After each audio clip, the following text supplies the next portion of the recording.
భారతదేశం అత్యంత ప్రజాస్వామ్య దేశం. భారతదేశంలో ఉన్నటువంటి స్వేచ్ఛ,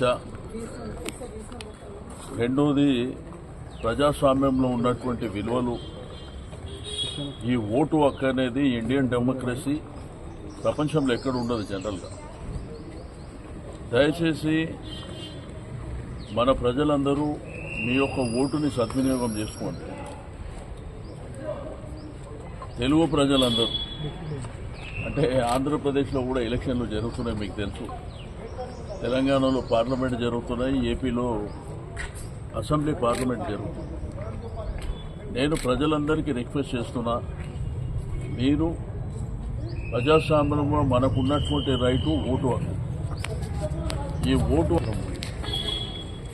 ఎందుకంటే నిరంతరం మన కోసం పనిచేసేది. ఇప్పుడు ఎవరైనా కానీ డెమోక్రసీలో ఒక కార్పొరేటర్ కానీ, ఒక ఎమ్మెల్యే కానీ, ఒక ఎంపీ కానీ ఎందుకు ఎన్నుకుంటాం?